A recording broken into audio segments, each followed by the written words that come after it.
BBC বাংলায় আজ রাতের প্রধান খবর। আফগান সরকার স্বীকার করেছে মার্কিন সৈন্য প্রত্যাহারের পর সে দেশের সামরিক বাহিনীর উপর চাপ বেড়েছে। বাংলাদেশে প্রধানমন্ত্রীর আশ্রয়ণ প্রকল্পে অনিয়মের অভিযোগ উঠেছে। প্রান্তিক আয়োজনে রয়েছে বাংলাদেশের তরুণ লেখক সাদাত হুসাইনের সাথে একটি বিশেষ সাক্ষাৎকার। আমি গল্প শুনতে চাইতাম আমার নানির কাছে, দাদির কাছে, আমার মায়ের কাছে, এবং একটা সময় গিয়ে আমি আবিষ্কার করি যে তারা যে গল্পগুলো আমাকে বলছেন সেই গল্পগুলো এতবার আমার শোনা হয়ে গেছে যে আমি নতুন কোনো গল্প পাচ্ছি না। তখন সেই গল্পগুলো আমি আমার যে বয়সে যারা ছোট তাদেরকে শোনাতাম, এবং শোনাতে গিয়ে আমি আবিষ্কার করলাম যে সেই গল্পগুলোর ভেতরে আমি অন্য কিছু গল্প যুক্ত করে দিচ্ছি, যে গল্পগুলো আমি আসলে কারোর কাছে শুনিনি। তার মানে আমি ইনস্ট্যান্ট গল্প বানিয়ে বানিয়ে তাদেরকে বলছিলাম। তবে শুরুতেই বিশ্ব সংবাদ।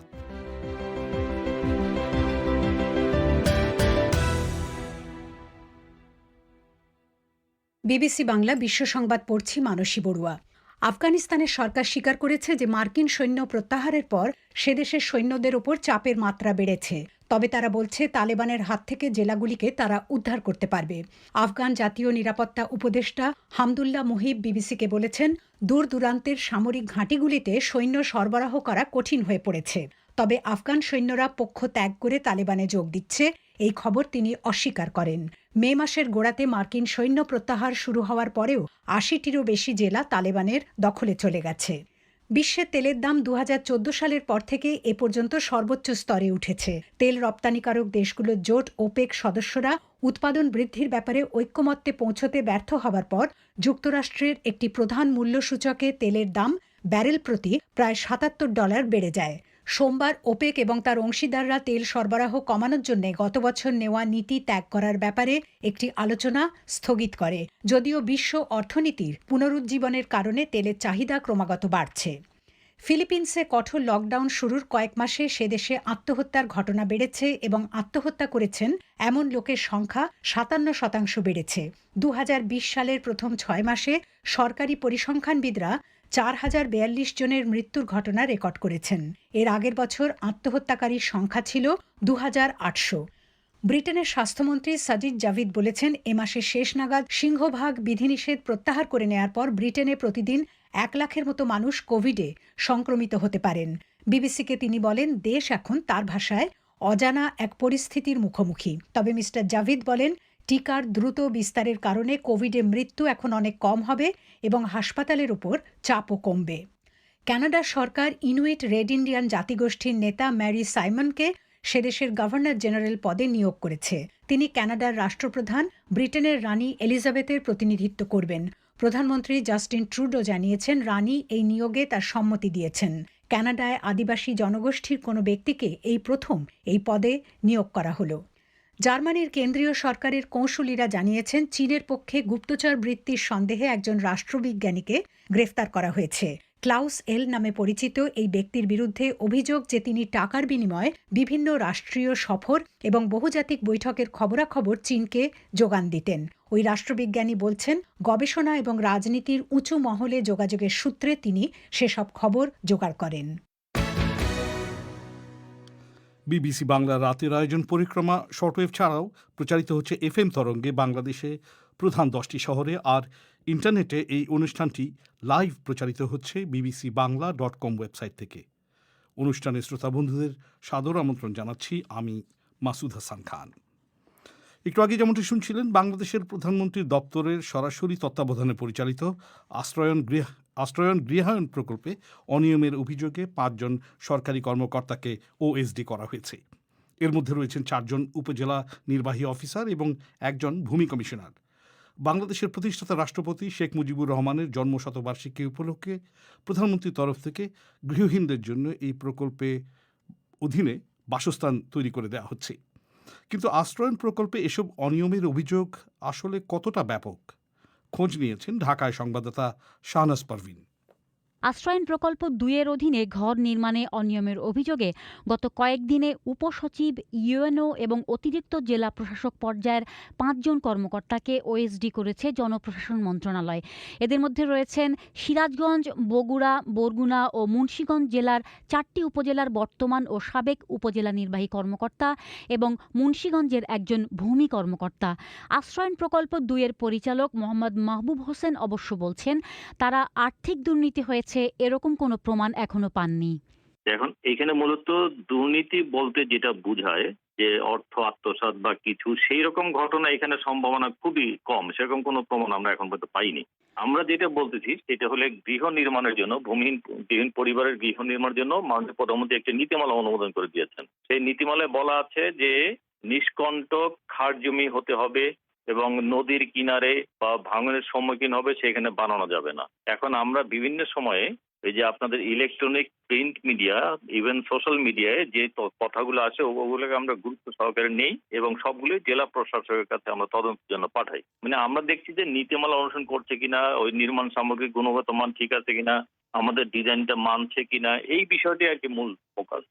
আশ্রয়ণ প্রকল্প ২ খোদ প্রধানমন্ত্রীর দফতর থেকে পরিচালিত হচ্ছে, কিন্তু দেশের ২২টি জেলার ৩৬টি উপজেলায় এই প্রকল্পের অধীনে ঘর নির্মাণে অনিয়মের অভিযোগ উঠেছে।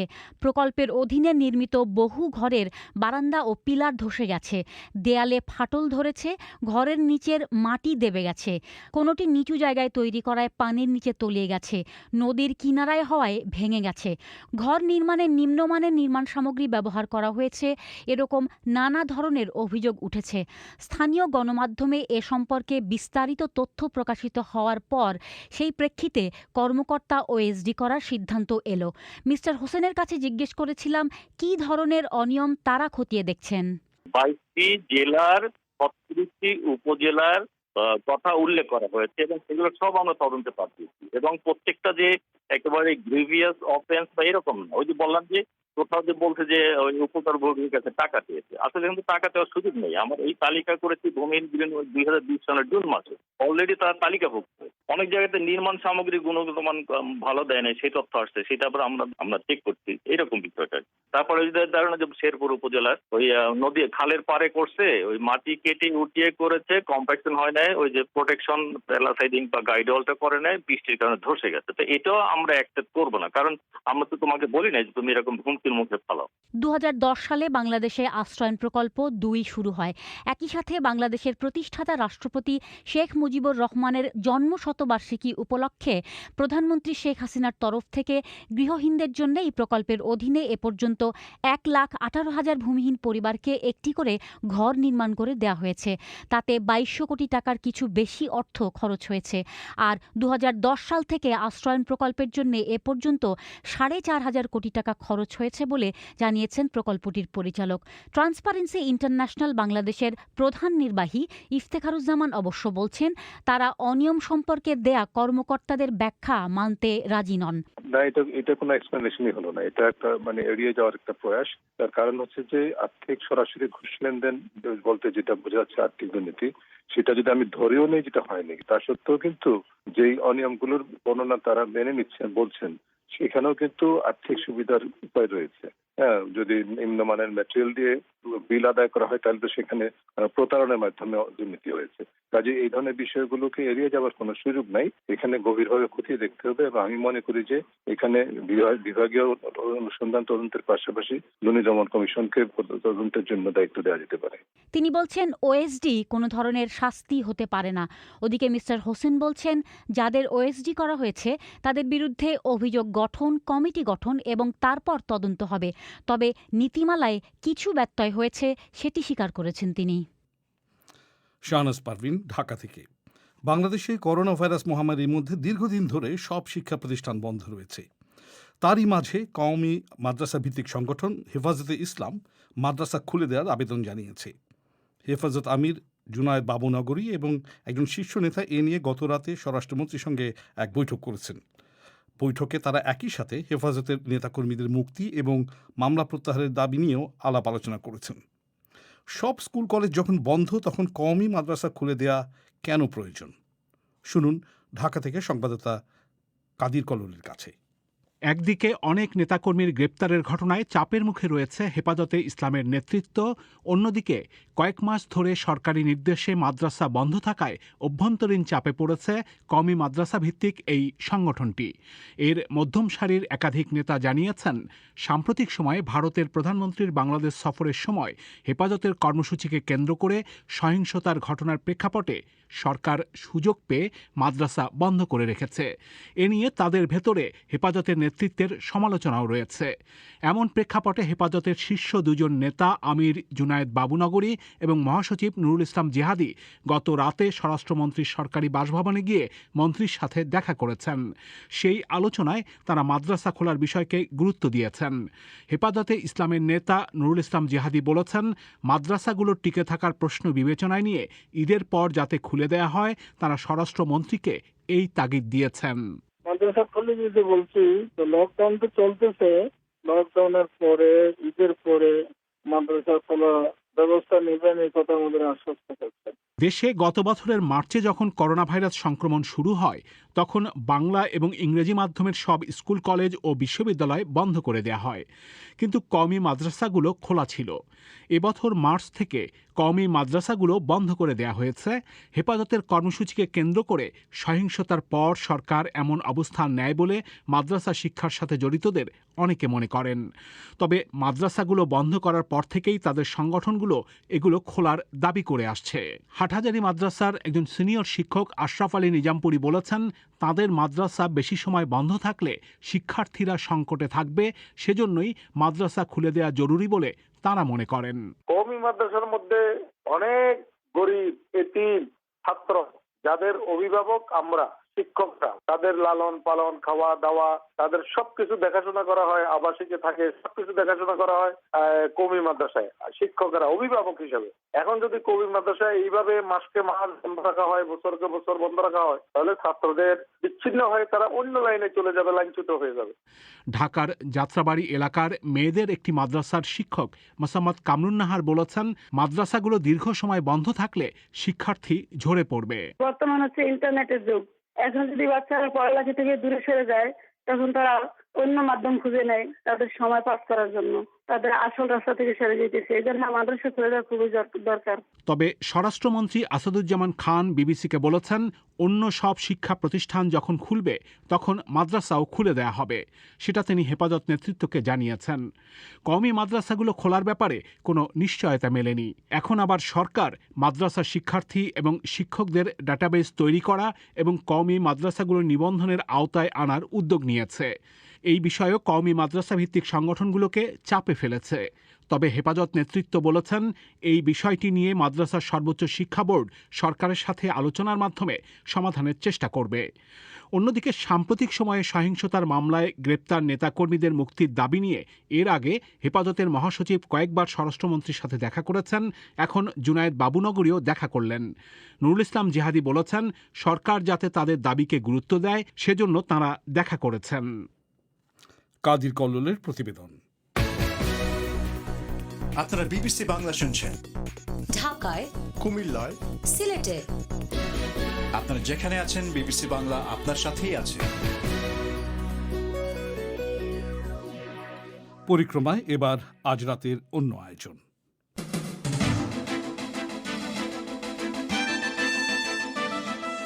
বাংলাদেশে সাম্প্রতিক বছরগুলোতে যে তরুণ লেখক অনেকেরই পাঠকপ্রিয়তা পেয়েছেন, তাদের মধ্যে একজন হচ্ছেন সাদাত হোসেন। বাংলাদেশে যে কজন ব্যক্তি লেখালেখিকে পেশা হিসেবে নিয়েছেন তাদের মধ্যে সাদাত হোসেন অন্যতম। মিস্টার হোসেন এখন আমাদের স্টুডিওতে আছেন আমাদের সঙ্গে কথা বলার জন্য। সাম্প্রতিক বছরগুলোতে, বিশেষ করে গত 5-6 বছরের মধ্যে আপনার নামটা বেশ আলোচনায় এসেছে। এটার বিগিনিংটা কী ছিল, শুরুটা কিভাবে হয়েছিল? আমার কাছে সবসময়ই মনে হতো যে আমি গল্প বলতে চাই। এখন গল্প বলার আসলে নানান ধরনের মাধ্যম আছে। আমরা যখন কাউকে মুখে মুখে কোনো একটা গল্প বলি সেটিও গল্প বলা, সিনেমার মধ্যে দিয়েও কিন্তু গল্প বলা হয়, তাই না? আমরা যখন সিনেমা দেখি, সিনেমাতেও কিন্তু গল্প দেখি। তো আমার কাছে মনে হয়েছিল যে আমি ফটোগ্রাফি করতাম তখন, এবং ফটোগ্রাফির মধ্যে দিয়ে গল্পটা বলার চেষ্টা করছি। 2012 সালে আমার সেই ফটোগ্রাফি নিয়ে একটি বই বের হয়, যে বইতে হচ্ছে ওই ফটোগ্রাফিকে এক্সপ্লেইন করছে এরকম 10-12 লাইনের একটা গল্প ছিল। এবং সেই বইটি পাঠক খুব দারুণভাবে নেন, এবং বেশিরভাগ পাঠকই ওই ছবির চেয়েও ছবির নিচে যেই লেখা গল্পটা ছিল সেই গল্পটাকে অনেক বেশি পছন্দ করেন। এবং তখন আমার মধ্যে এক ধরনের প্রণোদনা তৈরি হয়। আমার কাছে মনে হয় যে আমি আসলে গল্পটা লিখেও বলতে চাই, শুধু ছবির মধ্যে দিয়ে না, আমি লিখেও আসলে গল্পটা বলতে চাই। এবং তখন থেকে মূলত শুরু। লেখালেখি এমন একটা বিষয়, অনেকেই হয়তো লিখতে পারেন, তার সে প্রতিভা আছে, কিন্তু নিজের উপর সে বিশ্বাসটা হয়তো তার নাই। বয়স যদি আরও কম হয় তখন সেই দোদুল্যমানতা আরও বেশি হয়, আচ্ছা এটা কি আমার দ্বারা সম্ভব, অন্যরা এটা কীভাবে নেবে? আপনার মধ্যে কি এগুলো কখনো তৈরি হয়েছিল?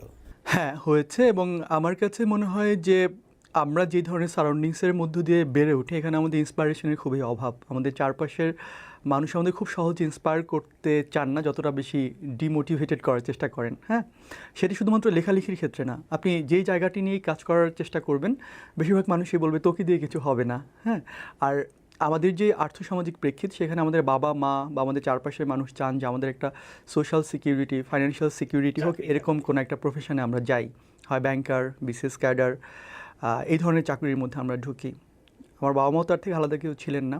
খুব স্বাভাবিকভাবে আমি যখন লেখালেখির প্রতি আমার যেই আগ্রহটা ছিল, সেই আগ্রহটা আসলে সেই জায়গা থেকে হয়তো ওই সাপোর্টটা কখনো পাইনি। খুব স্বাভাবিক। তারপরেও আপনি লেখালেখিতে আসলেন কীভাবে? আমার ছোটোবেলা থেকেই গল্প বলার প্রচণ্ড আগ্রহ ছিল। আমি যে গ্রামে বেড়ে উঠি, এটি হচ্ছে বাংলাদেশের মাদারীপুর জেলার কালকিনি থানার কয়ারিয়া গ্রাম। এবং ওই গ্রামে ইলেকট্রিসিটি ছিল না, রেডিও টেলিভিশন ছিল না, পত্রিকা ছিল না, কিন্তু আমার প্রচণ্ড আগ্রহ ছিল যে আমি আসলে গল্প পড়তে চাই। এবং আমি যেই পরিবারে বেড়ে উঠি, সেখানে আসলে বই পড়ার ওই এনভায়রনমেন্টটাও ছিল না। তো আমি গল্প শুনতে চাইতাম আমার নানির কাছে, দাদির কাছে, আমার মায়ের কাছে। রাতে ঘুমোতে গেলে তারা গল্প বলতেন। এবং একটা সময় গিয়ে আমি আবিষ্কার করি যে তারা যেই গল্পগুলো আমাকে বলছেন, সেই গল্পগুলো এতবার আমার শোনা হয়ে গেছে যে আমি নতুন কোনো গল্প পাচ্ছি না। তখন সেই গল্পগুলো আমি আমার যে বয়সে যারা ছোট তাদেরকে শোনাতাম, এবং শোনাতে গিয়ে আমি আবিষ্কার করলাম যে সেই গল্পগুলোর ভেতরে আমি অন্য কিছু গল্প যুক্ত করে দিচ্ছি, যে গল্পগুলো আমি আসলে কারোর কাছে শুনিনি। তার মানে আমি ইনস্ট্যান্ট গল্প বানিয়ে বানিয়ে তাদেরকে বলছিলাম। এবং তখন আমার কাছে মনে হয়েছিল যে গল্প বলার বা গল্প তৈরি করার একটা সহজাত ক্ষমতা আমার আছে। কিন্তু গল্প বলার সহজাত ক্ষমতা থাকা আর লিখতে পারা কিন্তু এক বিষয় না। চলচ্চিত্র নির্মাতা তার সিনেমার মধ্যে দিয়ে খুব অসাধারণ গল্প বলতে পারেন, তিনি হয়তো লিখে সেই গল্পটা নাও বলতে পারেন। সো আমাকে আসলে ওই জায়গাটা উপলব্ধি করতে বা বুঝতে অনেকটা সময় লেগেছে। সেই শৈশব থেকে শুরু করে আমার বিশ্ববিদ্যালয়ে পাশ করে যাওয়া পর্যন্ত দীর্ঘ একটা সময়। এই দীর্ঘ সময়টা আসলে আমার নিজের সাথে বোঝাবুঝি, চারপাশের অনেক কিছুর সাথে নিজেকে মিলিয়ে দিয়ে একটা প্রসেসের মধ্যে দিয়ে আসতে হয়েছে যে আমি আসলে এই গল্পটা লিখে বলতে পারি। আচ্ছা, আমি গুগলে যখন আপনার সম্পর্কে সার্চ করছিলাম, তো সেখানে দেখছিলাম যে আপনার বইমেলায় বেস্ট সেলার হচ্ছে, সর্বাধিক বিক্রিত বইয়ের তালিকায় আছে, 5-6 বছর আগে থেকেই সেটি দেখছি। লেখক হিসেবে কি আপনার আত্মপ্রকাশটা বইমেলার মাধ্যমেই হয়েছিল?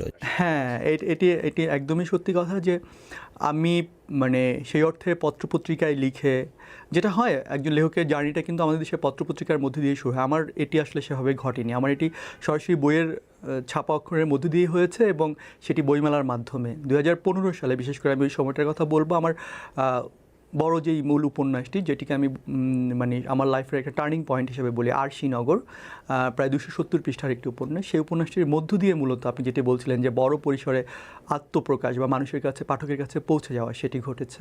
এই আরশিনগর উপন্যাসটা এটা পাঠকদের মধ্যে কেমন সাড়া তৈরি করেছিল? ওইটাই কি আপনার ব্রেক থ্রু ছিল লেখালেখির? 2015 সালের আগে আমার ছোট গল্পের বই বের হয়েছে, ফটোগ্রাফির গল্পছবির বই বের হয়েছে, কিন্তু তখনও আমার কাছে মনে হয়নি যে আমি আসলে আমার ভেতরে যে গল্পের একটা জগৎ আছে সেটিকে আবিষ্কার করতে পেরেছি। তখন আমার কাছে মনে হয়েছে আমি হয়তো প্রকাশক বলছেন যে তোমাকে ছোট আকারে এত পৃষ্ঠার মধ্যে একটা বই লিখতে হবে, ওই বাধ্যবাধকতার মধ্যে লেখার চেষ্টা করতাম। কিন্তু 2015 সালে এসে আমার কাছে মনে হয়েছে আমার জীবনে, আমার চোখের সামনে ঘটা, উপলব্ধি করা চারপাশের জীবন ও জগৎটাকে আমি এত গভীরভাবে দেখেছি শৈশবে, যে সেগুলো নিয়ে তো আমি লিখতে পারি। আচ্ছা, সাধারণত আমরা দেখি যে বলা হয় যে বেস্ট সেলার বা বই খুব ভালো চলছে, এটার কি কোনো মানদণ্ড আছে যে একটা বই কত সংখ্যায় বিক্রি হলে বা কত চললে আমরা বলবো যে এটা ভালো চলছে? হ্যাঁ, এটি একটা দারুণ প্রশ্ন এই কারণেই যে আমার ছোটোবেলায় মনে হতো যে আমরা যখন শুনতাম যে অনেক বিখ্যাত বা জনপ্রিয় লেখকদের লেখা বই বেস্ট সেলার, তখন আমার মধ্যে এক ধরনের ধারণা ছিল যে নিশ্চয়ই তাদের লক্ষ লক্ষ কপি বই বিক্রি হয়। আমার এরকম একটা ধারণা ছিল, যেহেতু আমাদের দেশে অনেক জনসংখ্যা, সেই তুলনায় আসলে কয়েক লক্ষ বই বিক্রি হওয়া নিশ্চয়ই খুব অকল্পনীয় কোনো ব্যাপার হওয়ার কথা না। কিন্তু বই লিখতে এসে আমি দেখলাম যে না, আসলে বই খুব কম বিক্রি হয় এই অনুপাতে। হ্যাঁ, যেমন বাংলা ভাষাভাষী জনসংখ্যা, আমি শুধু বাংলাদেশের কথা বলবো না, গ্লোবালি যদি ছড়িয়ে ছিটিয়ে থাকে 40 কোটি 45 কোটি নিশ্চয়ই আছে এরকম।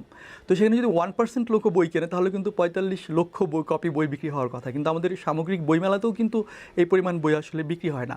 তো এটি আসলে নির্ভর করে দুইভাবে। বেস্টসেলার যেই তকমাটা দেওয়া হয়, একটি হয় হয়তো যে কোনো একটা নির্দিষ্ট প্রকাশনা সংস্থা, তার প্রকাশনীতে সর্বোচ্চ বিক্রিত বইয়ের লেখককে বেস্টসেলার উপাধি দিয়ে থাকেন। আরেকটা হয় সামগ্রিকভাবে, কিন্তু এটি আসলে সুনির্দিষ্ট কোনো সংখ্যা আমার কাছে মনে হয় না আছে। এমনি আপনি ব্যক্তিগতভাবে একজন লেখক হিসাবে যে আপনার বই কত কপি বিক্রি হলে আপনি নিজে মনে করেন যে না এটা অনেকে পড়েছে, আমি স্যাটিসফাইড? এটি আসলে আমার কাছে যেটি মনে হয়, যেমন এই মুহূর্তে করোনাকালীন যে পরিস্থিতিটা চলছে সেটি একটি বিশেষ পরিস্থিতির মধ্য দিয়ে আমাদেরকে যাওয়া হচ্ছে, যার ফলে আমার প্রত্যাশার জায়গাটা হয়তো আমি কমিয়ে এনেছি। যেমন এবারের বইমেলাটি গিয়েছে, যেটিতে হয়তো আমার যদি তুলনা করি সন্তোষজনক বই বিক্রি ছিল না, কিন্তু এর আগ অবধি মানে গত বছর বা তার আগ অবধিও আমার বই 20,000+ কপি বিক্রি হয়েছে পার্টিকুলার একটি বই, এবং সেটি আমার কাছে মনে হয়েছিল যে হ্যাঁ ইটস মানে I am in right track আর কি, এটা আমার মনে হয়েছিল। এই সময়ের মধ্যে আমরা যেটা দেখলাম, আপনি লেখালেখিকে পুরোদস্তুর পেশা হিসেবে গ্রহণ করেছেন। বাংলাদেশে যারা লেখালেখি করেন, গল্প, উপন্যাস, কবিতা যারা লিখছেন, তাদের মধ্যে লেখালেখিকে পেশা হিসেবে নেওয়া ব্যক্তির সংখ্যা কিন্তু হাতে গোনা। একসময় হুমায়ুন আহমেদ নিয়েছিলেন, বিশ্ববিদ্যালয়ে চাকরি ছেড়ে দিয়ে পুরোপুরি তিনি লেখক হয়েই তিনি তার জীবন নির্বাহ করেছিলেন। আপনি এই সিদ্ধান্ত কিভাবে নিলেন? ডেফিনেটলি এটা খুবই কঠিন সিদ্ধান্ত আমাদের পার্সপেক্টিভে। আমি আবারও বলেছি যে আমাদের দেশের জনসংখ্যার অনুপাতে আমাদের বই বিক্রির সংখ্যা খুবই কম, কিন্তু এটা হয় 2015 সালের মাঝামাঝি, যখন আমার আরশিনগর বইটি পাঠক তুমুলভাবে গ্রহণ করেন। তখন আমার কাছে হঠাৎ করেই মনে হয় যে আমি আসলে লিখতে চাই। দুটো বিষয়, একটা হচ্ছে যে ধরেন আমাদের শৈশব থেকেই বা আমরা যখন বেড়ে উঠি তখন কিন্তু আমাদের বিভিন্ন ধরনের আগ্রহের জায়গা তৈরি হয়, তাই না? যে আমি আসলে পেন্টিং করতে ভালোবাসি, আমি গান গাইতে ভালোবাসি। এখন ব্যাপারটা হচ্ছে যে আপনি যখন গান গাইতে ভালোবাসেন, আপনাকে বুঝতে হবে যে এই ভালোবাসাটাকে পরিণত করার জন্য যে সক্ষমতাটা দরকার সেটা আমার আছে কি না। হ্যাঁ, আর একটা জিনিস হচ্ছে যে এই একটা হচ্ছে এক্সপেকটেশন, আরটা হচ্ছে ক্যাপাবিলিটি। সো এই দুটোকে যদি আপনি এক জায়গায় আনতে পারেন তখন আপনার পক্ষে সিদ্ধান্তটা নেওয়া হয়তো একটু সহজ হবে। তো আমি 2015 সালে যখন আমার উপন্যাসটি প্রকাশিত হয় এবং পাঠক তুমুলভাবে গ্রহণ করে, তখন আমার কাছে মনে হয়েছে যেখানে আমার সক্ষমতাটিও রয়েছে এবং একই সাথে আমার আগ্রহের জায়গাটিও রয়েছে। যেহেতু আমার আগ্রহ এবং সক্ষমতা একই বিন্দুতে মিলে গেছে, তখন আমি এই ঝুঁকিটা নেই। এবং এখনও পর্যন্ত এসে আমার কাছে মনে হয়েছে যে প্রতি বছর, মানে এই করোনা পরিস্থিতি ছাড়া আর বাকিটা সময় প্রতি বছর আমার বইয়ের বিক্রি বা পাঠকপ্রিয়তা বেড়েছে প্রায় দ্বিগুণ হারে। সো ওটি আমাকে ওই আস্থার জায়গাটা বা ঝুঁকিটা নিতে যে সাহসটা, সে সাহসটা দিয়েছিল। মানে এখন আপনি কনফিডেন্ট যে আপনি লেখালেখি করেই জীবন চালাতে পারবেন? হ্যাঁ, এখন আমি কনফিডেন্ট এবং খুব ভালোভাবেই কনফিডেন্ট। এবং আমার কাছে একটা জিনিস কি মনে হয় জানেন, আমার কাছে মনে হয় যে হ্যাঁ প্রযুক্তির কারণে হয়তো বই পড়ার প্রতি একটা প্রভাব পড়েছে, কিন্তু এটি অনেকটা ওই ছুরির মতো, যে যেটি ডাক্তারের কাছে থাকলে হচ্ছে সেটি মানুষের জীবন বাঁচায়, আর ছিনতাইকারীর হাতে থাকলে হয়তো মানুষের জীবন নাশ করে। তো প্রযুক্তিকে আপনি যদি ব্যবহার করতে চান বইয়ের ছড়িয়ে দেওয়ার ক্ষেত্রেও, সেটিও একটি দারুণ ভূমিকা পালন করতে পারে বলে আমার মনে হয়েছে। এবং আমি সেই প্রযুক্তিটাকেও ব্যবহার করার চেষ্টা করেছি আমার বইকে পাঠকের কাছে ছড়িয়ে দেওয়ার জন্য। এবং এখন এসে আমার কাছে মনে হয়েছে, যেটি বলছিলাম যে বাংলা ভাষাভাষী যে পাঠক বিশ্বব্যাপী ছড়িয়ে আছে, তাদের যদি 1% না, যদি 0.1%-এর কাছেও আমি আমার বই ছড়িয়ে দিতে পারি, তাহলে সেটা একটা বিশাল সংখ্যা। সেক্ষেত্রে আসলে ঝুঁকির খুব বেশি কিছু আছে বলে মনে হয় না। আপনার ডেইলি রুটিনটা কি? আপনি কিভাবে লেখা শুরু করেন, কিভাবে শেষ করেন? অনেকেই লিখতে বসলে হয়তো সে 2 পৃষ্ঠা লিখতে পারছে না, হ্যাঁ, আর কিভাবে আগাবো? আপনি কিভাবে করেন? আপনার লেখালেখির এই টাইম ম্যানেজমেন্টটা কিভাবে হয়? লেখালেখি বিষয়টা যেমন আমার ক্ষেত্রে যেটা হয় যে আমি জোর করে আসলে লিখতে বসি না। হ্যাঁ, তবে এটা ঠিক যে আমি হয়তো অবচেতনভাবেই কোনো একটা গল্প আমার মাথায় গেঁথে থাকে, এবং এটি খুবই ফ্রিকুয়েন্টলি হয়, এখনও পর্যন্ত হয়, সামনে কী হবে আমি জানি না, এবং তখন আমি লিখতে বসি। তো সেক্ষেত্রে আসলে পার্টিকুলার কোনো ধরাবাঁধা নিয়ম আসলে নাই। তারপরও রাত, বিশেষ করে গভীর রাতে লিখতে বসতে খুবই স্বাচ্ছন্দ্য বোধ করি, কারণ আমি খুব কেউজের মধ্যে লিখতে পারি না, অনেক নয়েজের মধ্যে আমি লিখতে পারি না, চারপাশটা খুব শুনশান দরকার হয়। আর গল্প তৈরি করার ব্যাপারটা কী হয়, অনেক সময় এরকম হয় যে হয়তো আমি কোনো একটা প্লট মাথায় না নিয়েই লিখতে বসেছি, হয়তো কোনো একটা লাইন আমার মাথায় ঘুরঘুর করতেছে, লাইনটা দিয়ে লেখা শুরু করেছে, তারপর গল্প এমনি করে তরতর করে এগিয়ে যাচ্ছে। মানে সবসময় যে লেখক তার চরিত্রকে নিয়ন্ত্রণ করে ব্যাপারটা এরকম না। আমার ক্ষেত্রে বেশিরভাগই সময় আমি দেখি যে আমি যখন একটা গল্প হয়তো সামান্য কিছু একটা ভেবে লিখতে বসেছি, এবং কিছুক্ষণ পরে ওই গল্প এবং গল্পের চরিত্রগুলো আমাকে নিয়ন্ত্রণ করছে, এবং ওই গল্পগুলো সবচেয়ে বেশি অসাধারণ হয় বলে আমার মনে হয়। আমি আপনার সম্পর্কে দেখছিলাম যে আপনি প্রচুর চাকরি পরিবর্তন করেছেন, অর্থাৎ লেখালেখিকে পেশা হিসেবে নেওয়ার আগের কথা বলছি আর কি। তো কেন এত চাকরি পরিবর্তন করতে হলো আপনাকে? আসলে কি আমার কাছে যেটি মনে হয় যে আমরা জীবন জুড়েই হচ্ছে সবচেয়ে বেশি যা খুঁজি তা হচ্ছে নিজেকে। হ্যাঁ, এই যে নিজেকে খুঁজে পাওয়ার প্রক্রিয়া, এটি আমরা আসলে বেশিরভাগ সময় বুঝতে পারি না যে আমি আসলে কী চাই। এরকম হয়েছে না, ধরেন আপনার জীবনে আপনি হয়তো প্রচণ্ড আগ্রহ নিয়ে কিছু একটা চাইছেন, সেটি পেয়ে যাওয়ার পর মনে হয়েছে না আমি আসলে এটি চাইনি, আমি অন্য কিছু চেয়েছি। তো এই যে অনুসন্ধানের প্রক্রিয়াটা আসলে সবার মধ্যে আছে, আমার মধ্যেও ছিল।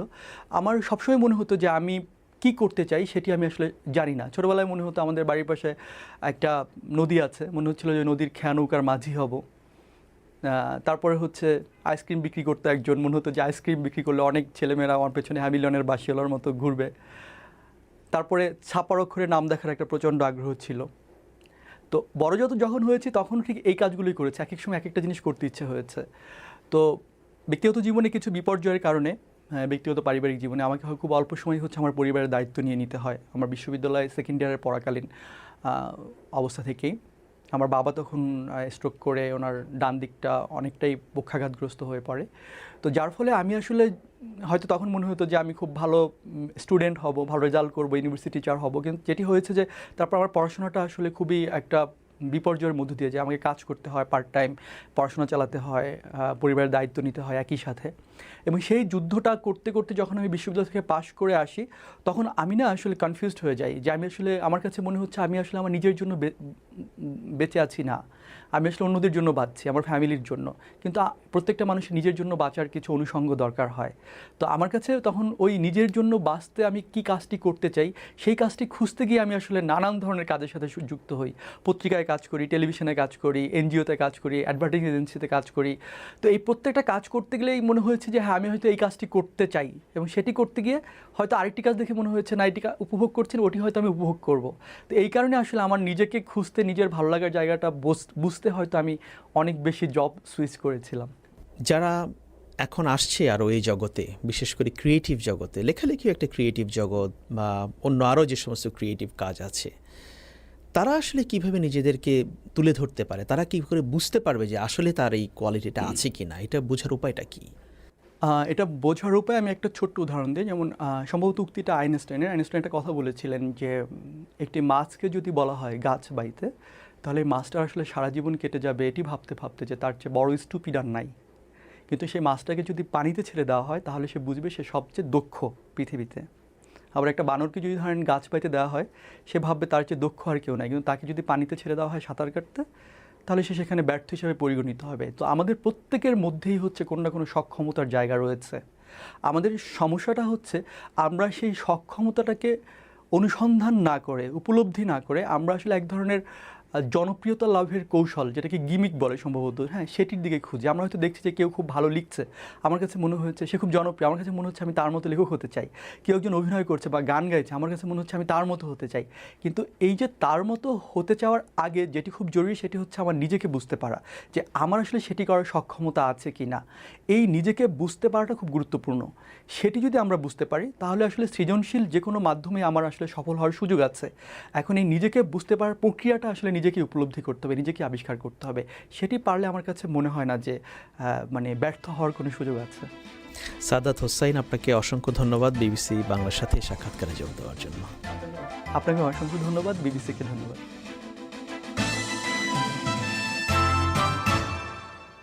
সহকর্মী আকবর হোসেন আলাপ করছিলেন বাংলাদেশের লেখক সাদাত হোসাইনের সাথে। এবারে অধিবেশন শেষ করার আগে সংবাদ শিরোনাম আরেকবার। আফগানিস্তানের সরকার স্বীকার করেছে মার্কিন সৈন্য প্রত্যাহারের পর সে দেশের সামরিক বাহিনীর উপর চাপ বেড়েছে। তবে তারা বলছে তালেবানের হাতে দখল জেলাগুলিকে তারা আবার উদ্ধার করতে পারবে। বাংলাদেশে প্রধানমন্ত্রীর আশ্রয়ণ প্রকল্পে অনিয়মের অভিযোগ উঠেছে। 5 জন সরকারি কর্মকর্তাকে ওএসডি করা হয়েছে। এর মধ্যে 4 জন উপজেলা নির্বাহী অফিসার এবং 1 জন ভূমি কমিশনার। আর বিশ্বে তেলের দাম 2014 সালের পর থেকে এ পর্যন্ত সর্বোচ্চ স্তরে উঠেছে। আর এরই সঙ্গে শেষ করছি আজকের পরিক্রমা। আমাদের পরবর্তী অনুষ্ঠান প্রবাহ শুনতে পাবেন আগামীকাল বাংলাদেশ সময় সন্ধ্যে 7:30 আর ভারতে সন্ধ্যে 7টায়। শুনবেন আশা করে বিবিসির লন্ডন স্টুডিও থেকে। আজকের মতো বিদায় নিচ্ছি আমি মাসুদ হাসান খান। শুভরাত্রি।